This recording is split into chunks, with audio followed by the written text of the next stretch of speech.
And I completely agree. I mean, our phones have been able to We do. have the technology. We do. We've had it, and it works almost pretty seamlessly now. And we definitely do have the China capabilities to has do. it working for 2 billion people. India has I it working for know another that's 2 billion people.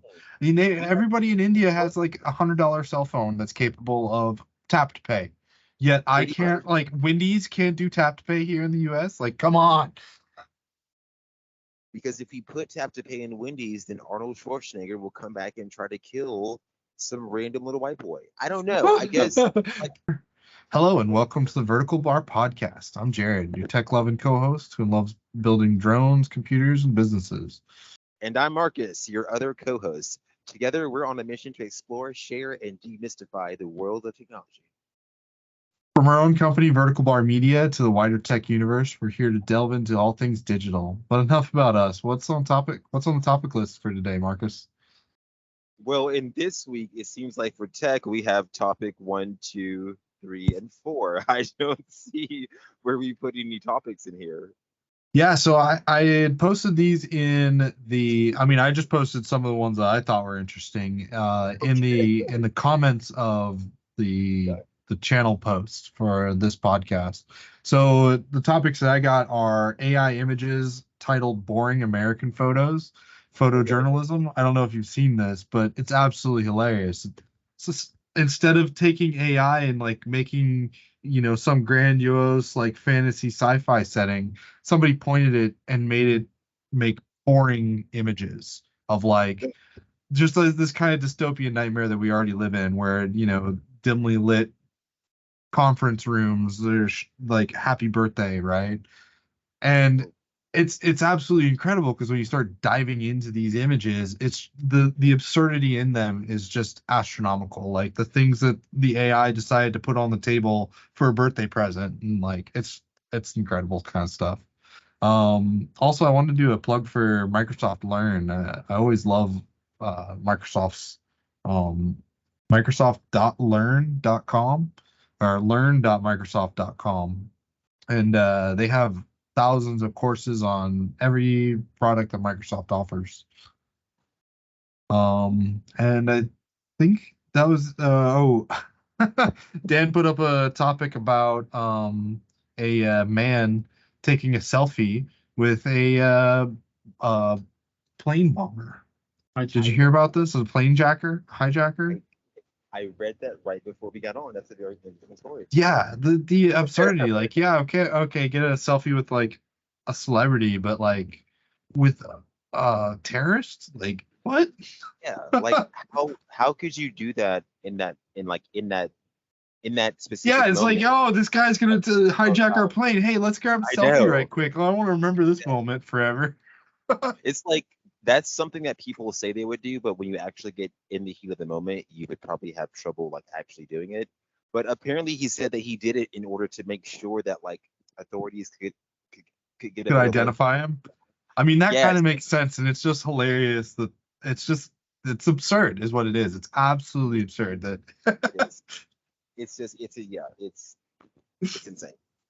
And But I hey, think good the for last him. one that I had up here was this new thing about OpenAI not being able to identify AI generated text anymore.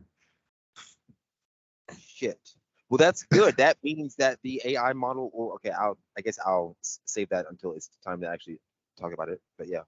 All right. So I'm glad we have some topics filled out. Sorry that I couldn't get to that before, but hey, that's what happens when you are freshly starting out. So at least we're enthusiastic about Yeah, it. I mean, hey, we're working on it. We got at least a document up here that kind of gives us a little bit of scripts.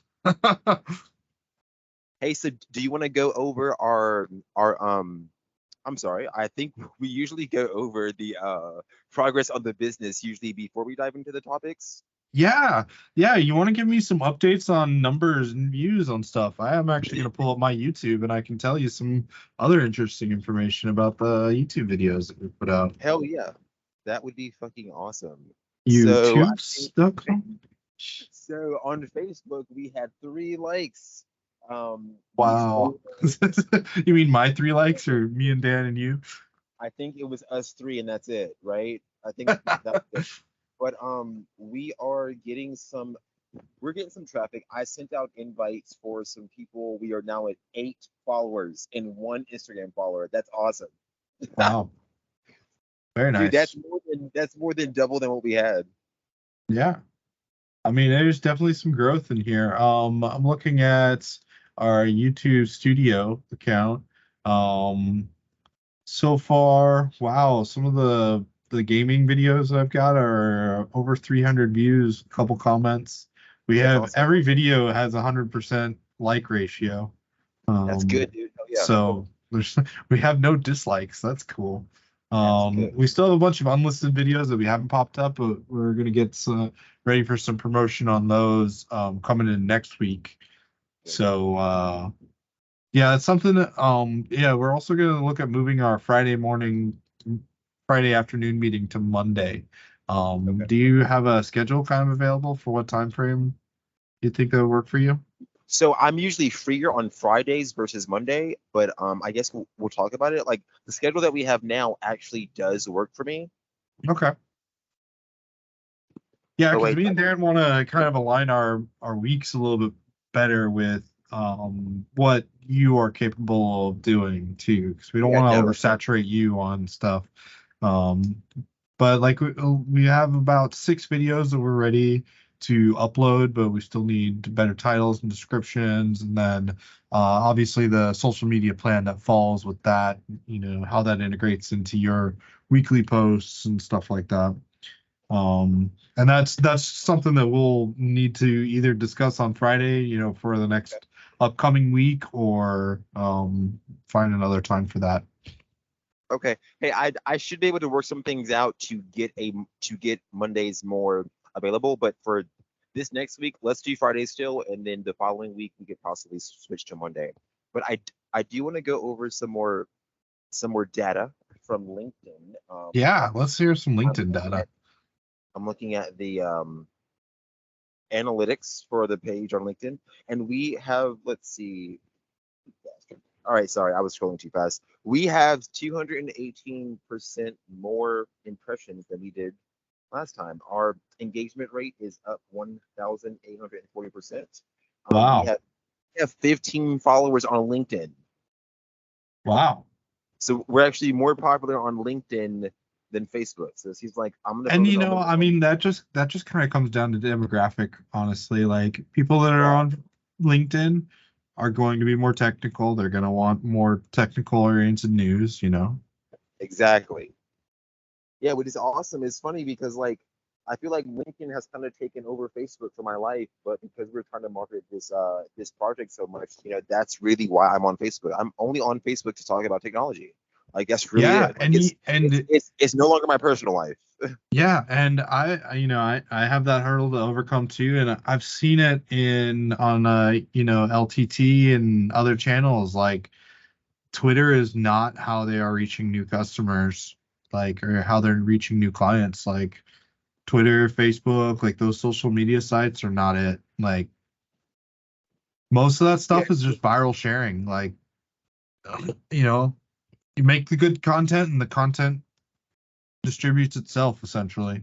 I mean, the platform does a lot of the work, the algorithms and engagement factors, but for the most part, if you make good yeah, content, it just kind of works out. yeah. It works itself out. Basically, like it's like we're gonna keep like putting stuff out, and then randomly one video will randomly become popular because that's how my articles work. My articles like I have 4 articles out of what 183. Those 4 have 95% of the read rate, or I guess of the read count, excuse me, for all the articles that I've ever submitted. So it's just 4 out of almost 200. Yeah. So, you know, I know for LinkedIn, excuse me, give me one second. Um, I know for LinkedIn, it just seems like it's a lot easier for us to get more popular. Um, Facebook Facebook people have trouble like liking pages. I've realized people don't really like pages that much anymore. So what I'm doing and offering online is that I write resumes and rewrite them professionally, and I rewrite cover letters for people so that we can try to trade that for some likes. Hopefully, I got one already, so That's I'll do cool. that first. Yeah, I mean, people need. people need assistance and we need promotion. So I'm just gonna trade what we could do pretty quickly for some free promotion. And how's the progress going on Upwork? Oh, Upwork. So I do have some. I got 3 drafts done so far. I sent a proposal for the one for the social media marketing, but I don't think they responded just yet. So being I think we only have 22. What is it? Credits? Yeah. I forgot what they. Yeah. All So right, connects. I'm gonna explain to people what's going on with Upwork. 'Cause I don't know if we went in depth last week. Upwork is a site for freelancers, but because of spam and a bunch of automated, I guess, clicks, they installed something called connects. So every new account, I believe, gets 100 connects per month, but you have to use those connects it's almost like tokens. You have to use them to apply to jobs, and you can't apply to jobs with no connects. So like it's kind of irritating, but I guess they did it to weed out the Yeah. spammers and the people who are legitimately looking for jobs. Yeah, and so basically a free account will give you 10 credits per month and you can Oh, purchase yeah. them at a rate of like 15 cents per. Whereas if you pay 14.99 a month, obviously, you're going to get more credits. I believe it's like 80 per month, and I think purchasing them becomes cheaper. Nice. Yeah, and it's like, businesses always change the way things happen. It's like I wonder if it's really because of the spam or they wanted to make money. But I'm gonna go ahead and go with the spam. Hopefully, Yeah. I'm pretty like I've followed on to the Upwork forums, and there's definitely a lot. And for me and Dan doing video editing stuff, we have to compete with people in the Philippines and Malaysia doing it for $5 an hour. yeah. I didn't even think about that. Damn. Yeah, that would Yeah. be interesting.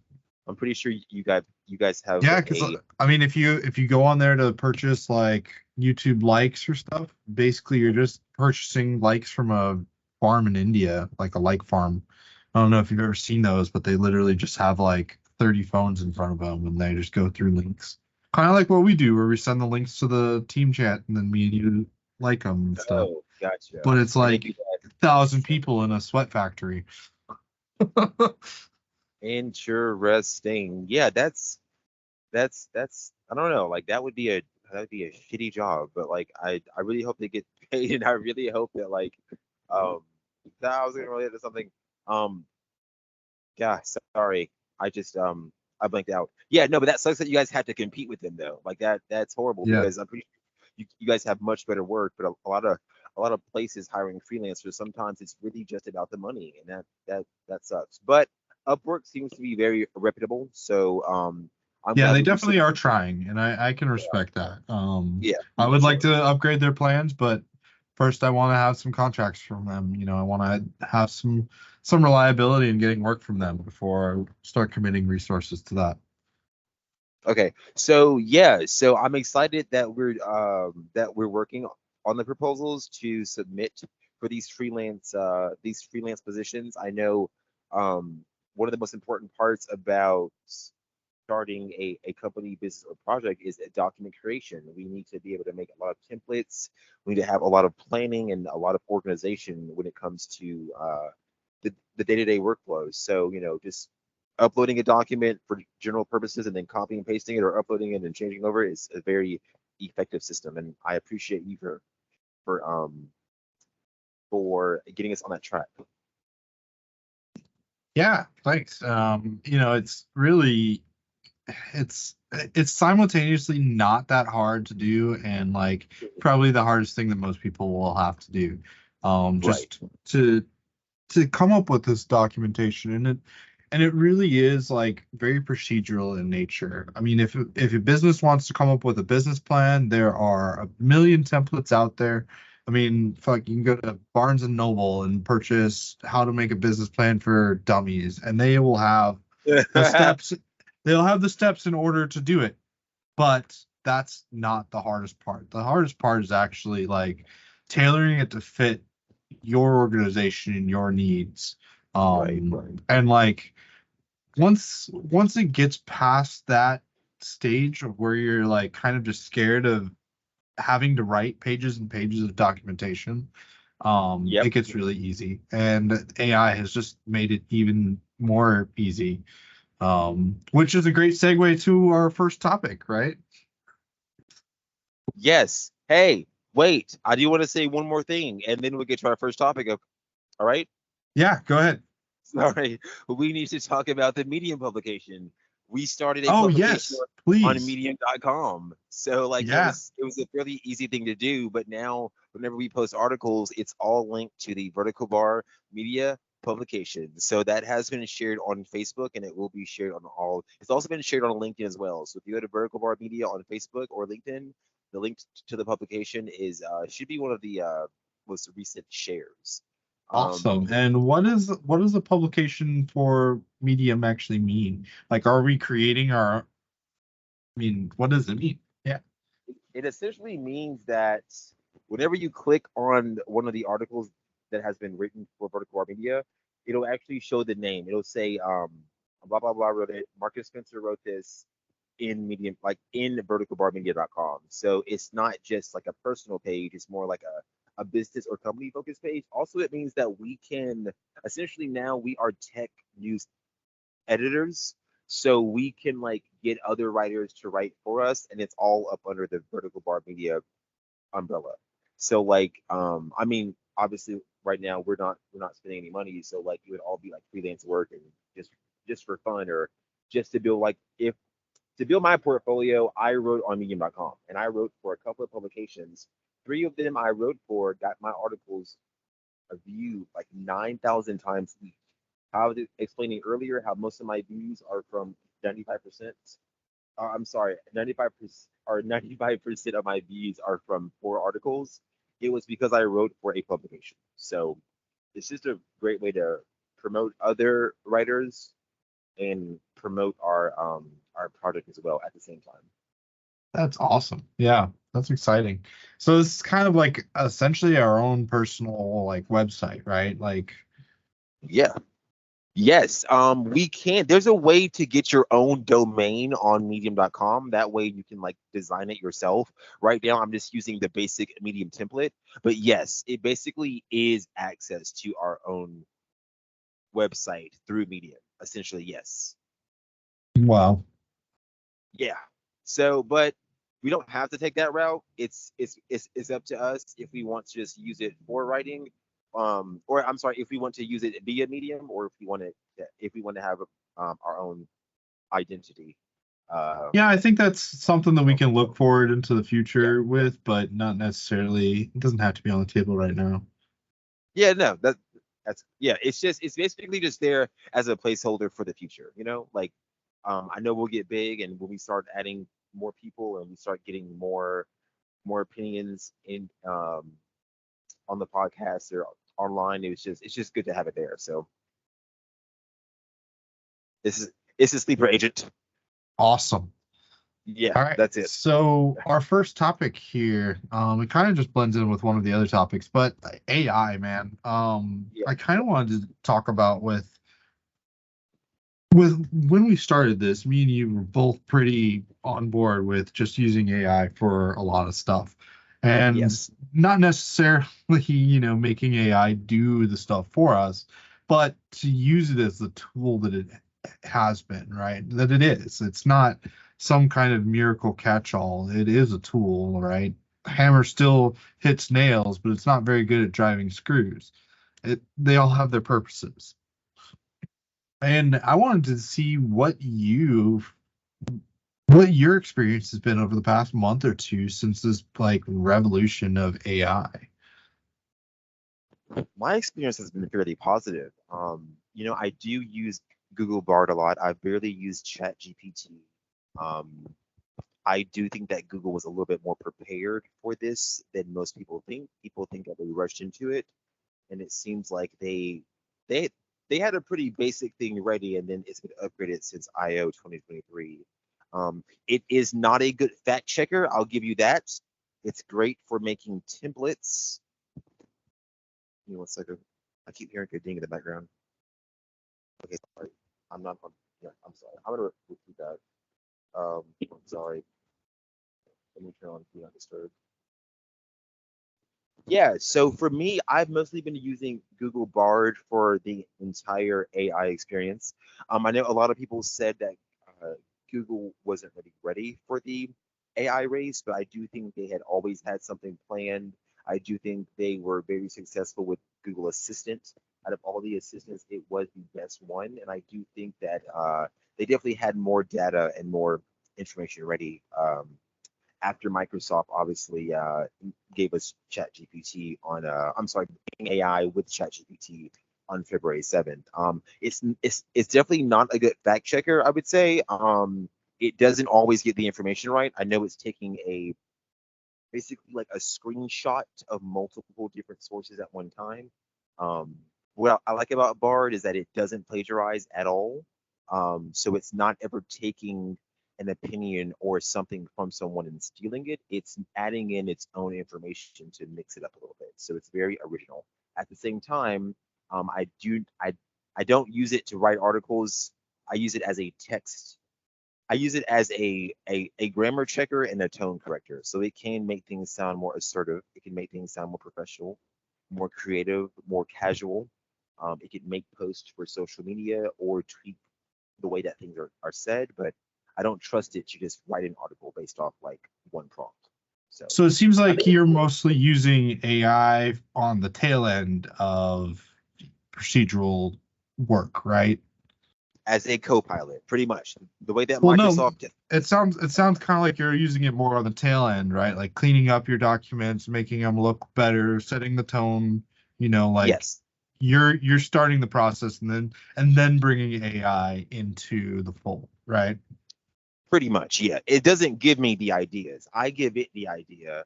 I have it mostly done. It's just there to sort of around a couple of edges, or I guess maybe I said that wrong. Maybe sharpen a couple of edges. It's Yeah. there to definitely just sort of give it a finishing touch, not to I guess direct my voice or direct my opinion in any way.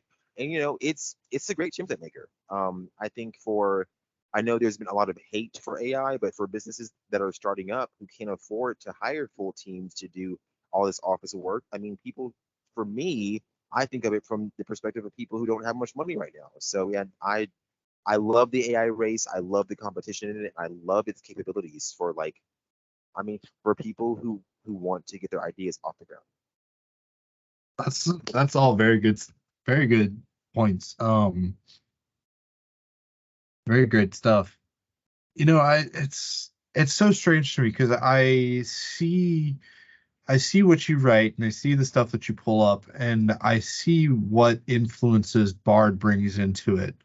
Hmm. And it's just weird that like these AIs do actually have their signature on certain things, right? Like we are pretty much capable of identifying mid-journey um AIs image generation now. Like it's not Gotcha. necessarily it's not necessarily impossible to determine AI images, right?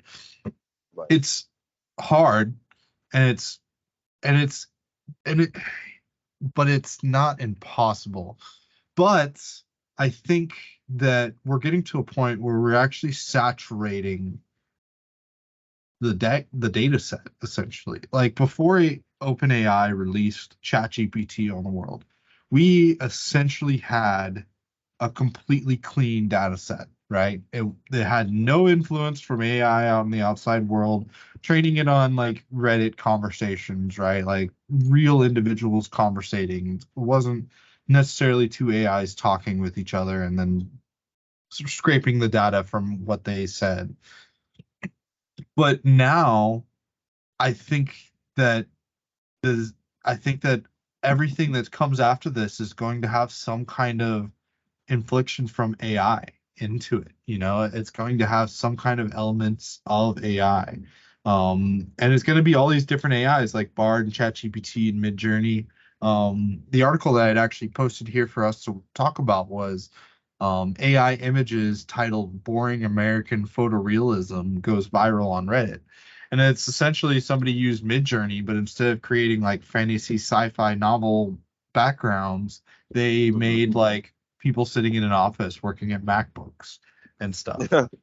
And Gotcha. like, like a photo birthday party with like chicken nuggets on the table and like five people talking around in like button down shirts, right? And like in a poorly lit fluorescent office.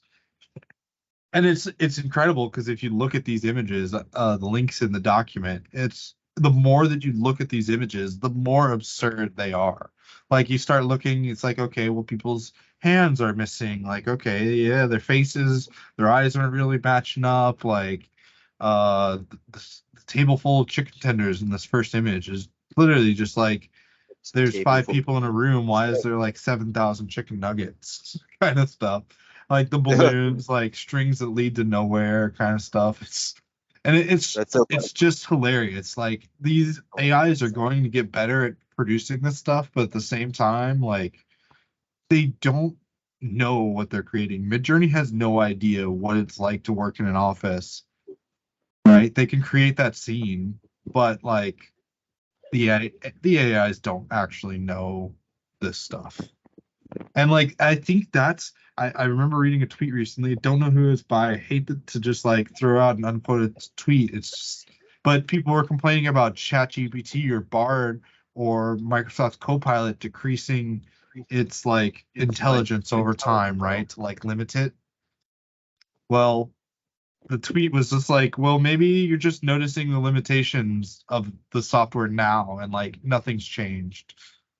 All right, so I wanted to go back to what you're saying about those images of like everyday people doing everyday things. It's interesting because like people don't think, like we were saying earlier, how AI can help everyday situations, normal office work. It's not going to be some Minority Report or Matrix-esque level, machine invasion. I saw a recent. I finally saw that movie with Tom Cruise where it was like the Earth got taken over by aliens, and like or it was I forgot what it was called, but it was No, it's really the one good. where he's on that. No, he's the one where he's on the on the planet with the girl. Oblivion?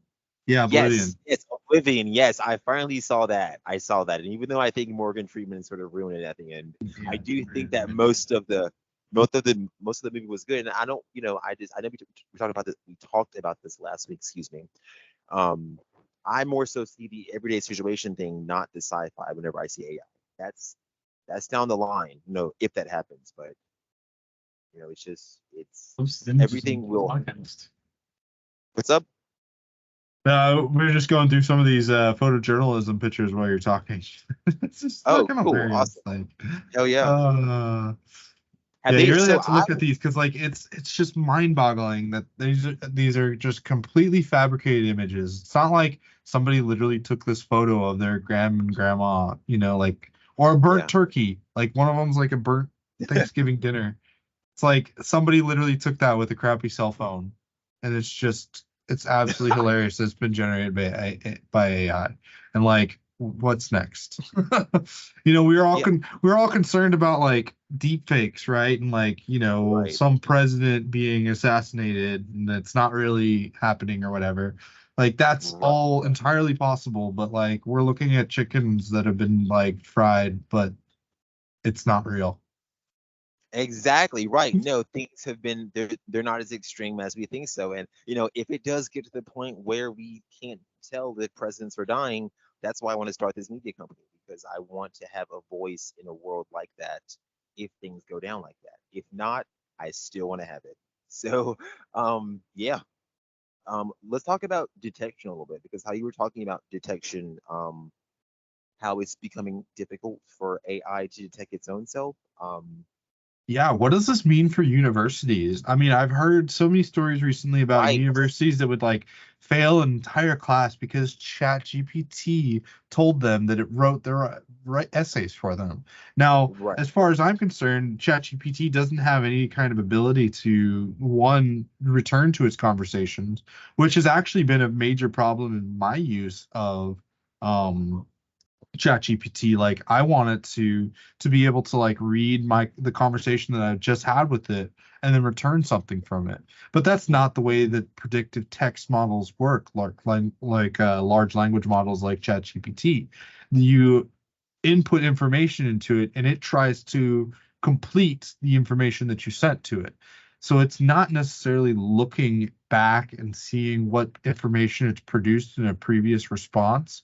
It's Mhm. literally like new person every time you talk to it, almost. And like Dude, you can kind of sorry. prime it and bring some information back into it, but like you'll just realize in the end that you're just leading the witness. Like this is literally like the epitome of leading a witness and like telling it what you want it to say to you.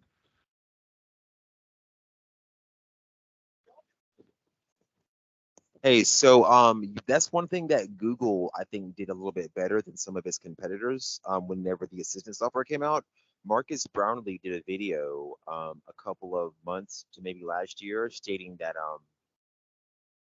Google Assistant was able to remember previous questions and could pick up, I'm sorry, and it could pick up the conversation based off where it was left off, while all the other assistants like Amazon, Alexa, and I think Cortana and forgot the other one, but there was another. I think there were four tested. Cortana's They, dead.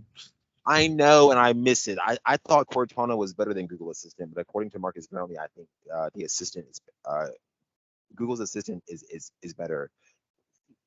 Okay. Anyways, so oh, it was Samsung fucking Bigsby, I believe. Oh I God, think Bixby. that was yeah, I think that was the fourth one that was tested.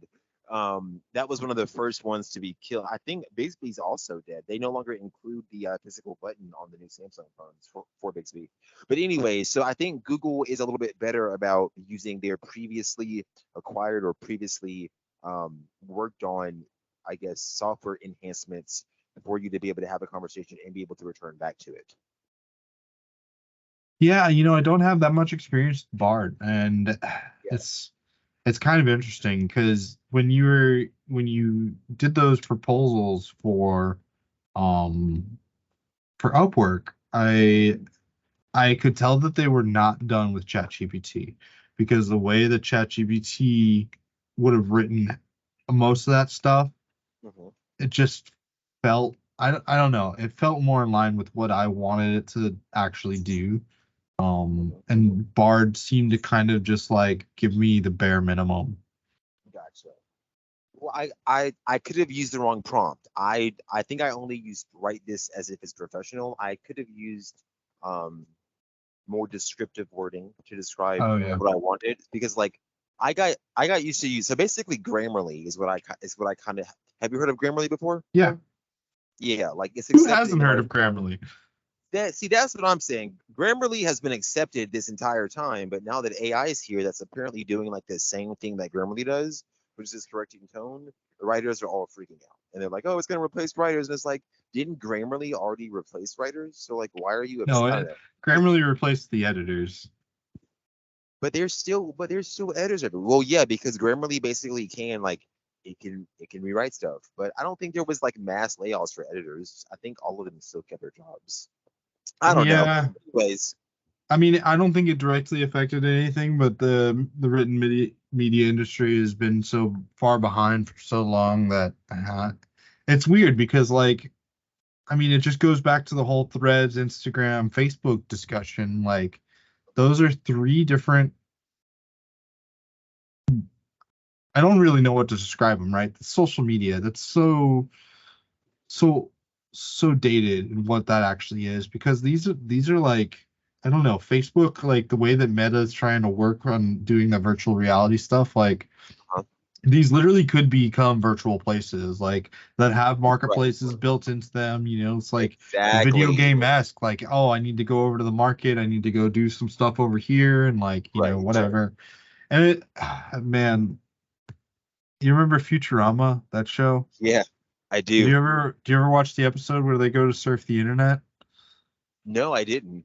Oh man, there's one episode they go to search the internet and like they're getting attacked by ads. It's all funny stuff. The internet's just full of porn, like all those great jokes. But Awesome. one of the greatest jokes was to me when Leah was like looking around, or Leia's like asks for something and Fry's like, "Hey, let's go find virtual reality or something like this." She's like, "All right, let's search the internet." And then she just like looks around and then points, oh yeah, it's over there, and then they go over there. Like that's what I feel like Meta wants to do and make these places, but it's just so weird because Facebook is so saturated with like nothing. I know. I'm like, Instagram is, you can't put links in messages. So like what is this even for? Like how can I share media? Oh, I could just share pictures and now I can share videos. Thanks, that's cool. And then Threads, it's supposed to be the answer to all of it, but apparently it's just going to be a bunch of text and pictures. It's going to basically be Reddit, but like way less cool. yeah, it's almost like Reddit spoiled us because now that we have Reddit, it's hard to find that experience anywhere else when it comes to being social. Like Oh God, you, yeah, or like parasocial for YouTube, that matter. yeah, like YouTube comments are fucking plagued with negativity and people who don't know what they're talking about. Um, Facebook, it's hard to have like the intellectual discussion on there unless you're in like groups or like things that aren't public. Like once you have something publicly discussed, like then here comes all the people who probably should be listening instead of really, I guess, talking about the thing. Then it just becomes like a Okay. Yeah. So then it just becomes like a circle jerk of people like basically laugh using the laugh reaction, even though the information, like, it's like if Reddit, you get publicity and you get attention for it being well thought out and well said, not Yeah, because it's cool to be, not because it's cool. yeah.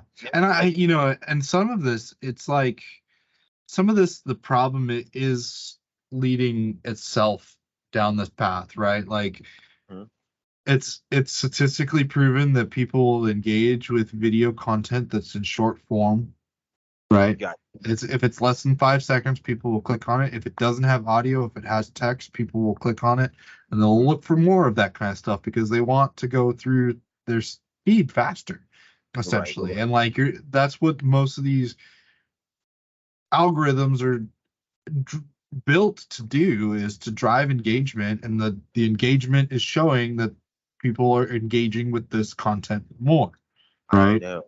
Yeah. But engagement doesn't necessarily mean quality, right? Hmm. So all these platforms suffer from a lack of quality content, and then they end up suffering from it. And they continue to drive engagement further, which makes videos shorter, which makes Right. them louder or quieter, or some other direction. But that's ultimately what people are engaging with, and what they actually want are usually two different things. Yeah, no, definitely. I've seen certain tech journalists or certain tech news sites who have used very weird titles that I would find on like BuzzFeed, and the terminology they use, even on The Verge. The Verge has gotten a little they've changed even some of their professionalism to include some of the more, I guess, updated social, I guess, like slang, I guess you could say. And it's like I'm okay with it. It just seems like that TikTok and short crowd is like Vine, on like all those people are kind of sort of like taking over, and that mindset's taking over that quick short shit, stuff. Sorry, instead of it being like information based, like stuff that's like Well, I swear half of my ads, the ads on Instagram, are for like replace doom scrolling with micro learning, and like how to do like keyboard shortcuts, and like Adobe After yeah, Premiere like packs and stuff like cool, this. Really yeah, cool stuff, but I don't find myself engaging with that, and it's literally like fundamentally how humans operate. Like they mm, just engage with short form content. gotcha. Have to update the way that I perceive this then, because no matter Well, what, I have to be have on board. to I have to make a plug for my buddy Tristan Harris here. I don't know him. I don't know anything about him, but I've watched some of his videos on um what he the it's called the social dilemma, and like it's essentially what we're talking about here, and it's that these companies unwittingly, unknowingly, not trying to do it, are essentially downgrading humans in a race to the bottom of the brainstem, because these companies want they want to figure out the impulse to buy something from Right. humans, right? They can show them content, they can make them click on it, but like, what is actually making a human purchase good from you, right? That's the ultimate goal of advertising, is figuring out what is the impulse to buy for every single person that exists in the world. And this process of figuring it out is literally just making everybody dumb. Yeah, no, Because and like I'm because you yeah, create these algorithms that make engagement based on primal instincts of humans to like click on red thing or click on blue thing, right? And like now people just click on red thing and blue thing and like, oh, well, what about green thing? yeah, it's like the Green green navigation thing has is good. I know, yeah, everything's been simplified, and it's like everything's been simplified, and it's like, well, I don't know if I like the second I get to a video and I can click on it like one time to make it go forward, I'm like, fuck, I don't want to do this. If it's YouTube, something longer, and I can double click to go forward, that's awesome. So, oh, I just got your message. Yeah, I just sent the Tristan Harris a Wired article on him. Cool. You should definitely look into this because he did a Senate hearing and he told this to like senators. And it's just chilling at how little that these senators understood what he was saying. Like, it's just astonishing. Like, there's so many problems, but that's like number one, that this guy who was an ethicist for Facebook and before it became Meta, like, and he was like, this thing bad, stop, and nobody listens. Well, yeah, it's interesting because like whenever there's something going on cap like at Capitol Hill, or I'm sorry, on Capitol Hill because you're on a hill, sorry. It's always like it's always embarrassing to watch the conversations between like Congress or political figures with people who work in tech. It's just it's never it's almost like whenever tech responds, they can't understand the answer and they try to make it confusing, and it's really straightforward. So it's just like it's just it's it's it's weird, but I do think it's odd that this whole like click buy thing is changing humans. I do think it's getting a little too extensive, a little too far. I I I don't ever want to reel back access to technology because that's not really what I'm about at all. There has to be some way to get people discussing things again and using text versus just clicking on like short videos, which is why I'm trying to No, look. it has to be monetized.